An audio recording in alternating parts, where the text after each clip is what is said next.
नमस्कार दोस्तों, मैं Richa Tyagi heal and grow with Richa Tyagi के इस पटल पर आप सभी का स्वागत करती हूँ। आशा करती हूँ आप सभी बहुत अच्छे होंगे, घर पर होंगे, सेफ होंगे और एक दूसरे का ध्यान रख रहे होंगे। ये जो वीडियो है, इस वीडियो में मैं एक कहानी आपको सुनाना चाहती हूँ। ये एक कहानी है, जो शिकारी होता है ना, जंगल में वो शिकार कर रहा था चिड़ियाओं का।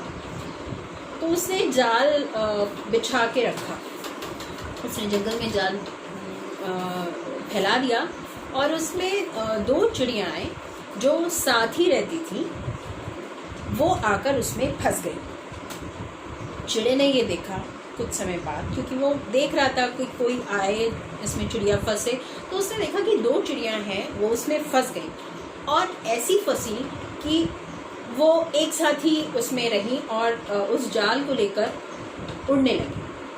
अब जैसे जहाँ जहाँ वो जो चिड़िया थी उस जाल को लेकर जा रही थी, वो जो शिकारी था वो उनके पीछे पीछे कर उनको ऊपर वो उड़ रही थी और उनको देखता देखता वो जंगल में भागा जा रहा था। वहीं भागते भागते उसे एक जंगल में एक ऋषि मुनि मिले, जो कि उनका संध्या का टाइम था, उनकी पूजा का समय था। वो वहाँ पूजा कर रहे थे। उन्होंने उस भागते हुए शिकारी को देखा और कहा कि मुझे बहुत अजीब लग रहा है कि तुम ये ऊपर उड़ती हुई चिड़ियाओं का पीछा नीचे धरती पर कर रहे हो। तो उस शिकारी ने पता क्या कहा? उस शिकारी ने कहा कि अभी ये उड़ रही हैं, दोनों साथ हैं, लेकिन जब ये लड़ेंगी ना अपने आप नीचे आकर गिर जाएंगी, तब मैं इन्हें पकड़ लूंगा। अब इस कहानी से आपने क्या समझा? आपको क्या लगा? इस शिकारी ने जो ये कहा कि ये चिड़िया अभी दोनों हैं, साथ थी और अब ये जब झगड़ेंगी तब ये नीचे आकर गिर जाएंगी और मैं इन्हें पकड़ लूंगा। क्या हमारे आसपास भी हम ऐसा ही माहौल ही बना के रखते हैं? लोग देखते हैं कि कब कौन किस तरह से लड़े, कब किस बात पे बिगड़े एक दूसरे की, और हम अपना हित साध लें।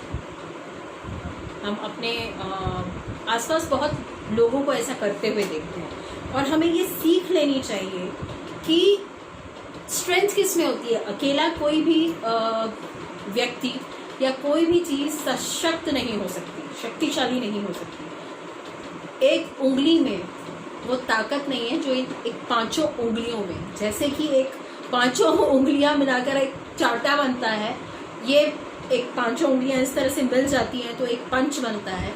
इसी तरह से जो परिवार है उसकी स्ट्रेंथ एकजुटता में है, एक दूसरे के साथ में, सपोर्ट में है, एक दूसरे को समझने में है, ना कि एक दूसरे के लड़ाई करने में। क्योंकि क्या होता है कि जब फैमिली मेंबर्स लड़ते हैं तो बाहर वाले आकर उस चीज़ का फायदा उठाते हैं।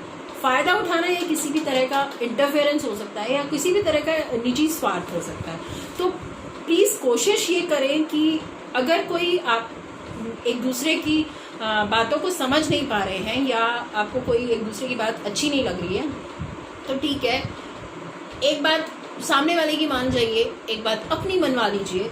यही बैलेंस करके जीवन जीना होता है। जो नहीं करता वो ज़रूर अपनी लाइफ में कहीं ना कहीं स्ट्रगल करता है, वो कभी खुश नहीं रहता, क्योंकि उसकी फैमिली में वो खुशी वो ढूंढ ही नहीं पाता, क्योंकि गलती तो वो खुद कर रहा है। तो बाहर वाले आकर उनको समझाने लगते हैं कि भाई आप ऐसे कीजिए, आप ये, आप वो, आप ऐसे। तो प्लीज़ कोशिश ये कीजिए कि अपने परिवार को एकजुट बना के रखिए।